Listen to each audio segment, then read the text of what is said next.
மே 10ஆம் தேதி டிவிக்கு கவர்மெண்ட் ஃபார்ம் பண்ணதுக்கு அப்புறம் உள்ளுக்குள்ள நிறைய அப்பாயின்மெண்ட்ஸ் நடந்திருக்கு. ஸ்டேட் ட்ரெஷரியில இருந்து சேலரி வாங்குற சில பீப்புளோட அப்பாயின்மெண்ட் டேர்ம்ஸ் கூட இது வரைக்கும் வெளியிடப்படல.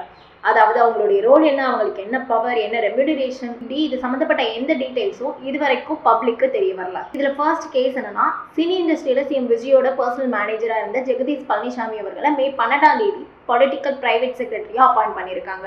ஆனா அப்போ அது சம்பந்தப்பட்ட எந்த இன்ஃபர்மேஷனும் வெளியில வரல. கிட்டத்தட்ட 40 நாள் கழிச்சு தான் அந்த செய்தியவே நம்மளால பார்க்க முடிஞ்சது. அது மட்டும் இல்லாம வரலாற்றில் முதல் முறையாக இது சம்பந்தப்பட்ட ஜிஓவை கவர்மெண்ட் பப்ளிஷ் பண்ணாம ஒரு பார்ட்டி பப்ளிஷ் பண்ணுச்சு. அது மட்டும் இல்லாம இந்த பர்சனல் அட்வைசர் ரோலுக்கு தேவையான மினிமம் குவாலிஃபிகேஷன் ரூல் கூட ஜெகதீஷ் பழனிசாமிக்கு இல்லைன்னு ஹிந்துல வெளியாயிருக்க ஒரு ஆர்டிகல் சொல்லுது. அடுத்ததா சிஎம் விஜயோட பர்சனல் ஆஸ்ட்ராலஜரான ரிக்கி ரத்தன் பண்டிட் வெற்றிவேல் அவர்களை ஸ்பெஷல் டியூட்டி ஆஃபீஸரா அப்பாயிண்ட் பண்ணாங்க. இதுக்கு தான் ஆட்சி அமைக்க ஹெல்ப்ஃபுல்லா இருந்த அலையன்ஸ் பார்ட்டிஸை எதிர்த்து வாய்ஸ் அவுட் கொடுத்ததால இந்த அப்பாயின்மெண்ட்டை உடனே வித்ட்ரா பண்ணிட்டாங்க. ஆனா பிஃபோர் அண்ட் ஆஃப்டர் வித்ட்ராயல் இது சம்பந்தப்பட்ட எந்த எக்ஸ்பிளனேஷனையும் கவர்மெண்ட் கொடுக்கல. அடுத்ததா கர்நாடகா பேஸ்ட் ஃபிலிம் ப்ரொடியூசரான திரு வெங்கட் நாராயணன் அவர்கள், அதாவது விஜய் நடிச்ச ஜனநாயகன் மூவியோட ப்ரொடியூசர், இவரை தமிழ்நாடு ஸ்பெஷல் ரெப்ரஸன்டேட்டிவ் இன் டெல்லியா அப்பாயிண்ட் பண்றாங்க. இது சாதாரணமான போஸ்ட் கிடையாது.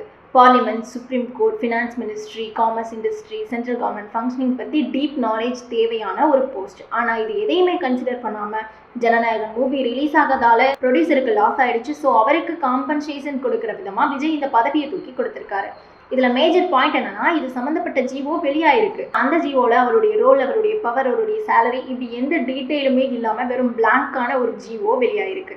அதுக்கப்புறம் மே 22ஆம் தேதி இன்னும் 2 அட்வைசர்ஸ் அப்பாயிண்ட் பண்ணியிருக்காங்க. Vishnu Vardhana Reddy, advisor for public events and general matters, John Arokiasamy, advisor for political affairs. இதுல விஷ்ணு ரெட்டி அப்படிங்கிறவர் சிஎம் விஜயோட பர்சனல் ஃப்ரெண்ட். ஜான் ஆரோக்கியசாமி 2026 எலெக்ஷன்ல டிவிகேக்கு பொலிட்டிக்கல் ஸ்ட்ராட்டஜிஸ்டா ஒர்க் பண்ணவர். இவங்களுடைய அப்பாயின்மெண்ட் ஆர்டர்ஸும் இதுவரைக்கும் பப்ளிக் டொமைன்ல வெளியிடப்படல. அடுத்ததா சினிமோட்டோகிராஃபர் மனோஜ் பிரம்மஹம்சா. இவர் நண்பன், பீஸ், லியோ போன்ற விஜய் நடிச்ச மூவிஸ்ல சினிமோட்டோகிராஃபரா ஒர்க் பண்ணவர். இவரை எம்ஜிஆர் ஃபிலிம் அண்ட் டெலிவிஷன் இன்ஸ்டிடியூட்டோட சேர்மனா அப்பாயிண்ட் பண்ணியிருக்காங்க. இவருக்கு அகாடமிக் அட்மினிஸ்ட்ரேஷன் எக்ஸ்பீரியன்ஸும் கிடையாது, எஜுகேஷன் இன்ஸ்டிடியூட்டை லீட் பண்ண தேவையான பேக்ரவுண்டும் கிடையாது. அண்ட் தென் இதுக்கான அட்மிஷன் கமிட்டி ஃபார்ம் பண்ணியிருக்காங்க. இந்த கமிட்டிலையும் ஒரு எஜுகேஷன் எக்ஸ்பர்ட் கூட கிடையாது. இந்த கமிட்டியில உள்ளவங்க எல்லாமே சினி இண்டஸ்ட்ரியில உள்ள மேல் மெம்பர்ஸ். இதுலேருந்து நாம் என்ன தெரிஞ்சுக்க முடியுதுன்னா, கவர்மெண்ட் செக்டரில் உள்ள சில முக்கியமான போஸ்டிங்ஸ்க்கு என்ன குவாலிஃபிகேஷன் வேணும், என்ன பேக்ரவுண்ட் வேணும், இது எதையுமே பார்க்காம சிஎம் அவருடைய பர்சனல் அசோசியேட்ஸ் அப்புறம் அவருடைய சினிமா துறையை சேர்ந்த நண்பர்களுக்கு அரசு வேலைகள் அவர்கள் வாரி வழங்கி கொடுத்திருக்காரு. இது சம்பந்தப்பட்ட சில ஜிஓ வெளியாகல. அப்படியே வெளியா இருந்தாலும் அதுல டீடைல்ஸ் கிடையாது. வாரிசு அரசியல்னு எதிர்கட்சியை கடுமையா கிரிட்டிசைஸ் பண்ண திரு விஜய் அவர்கள் தன்னுடைய சினிமா துறையை சேர்ந்த நண்பர்களுக்கு அரசு வேலைகளை கொடுத்துட்டு இருக்காரு. அதுல அவர் சொல்ற அந்த டிரான்ஸ்பரன்சி அதையும் ஃபாலோ பண்ணல. இதுக்கும் எப்படி இருந்தாலும் முட்டு தான் கொடுக்க போறீங்க.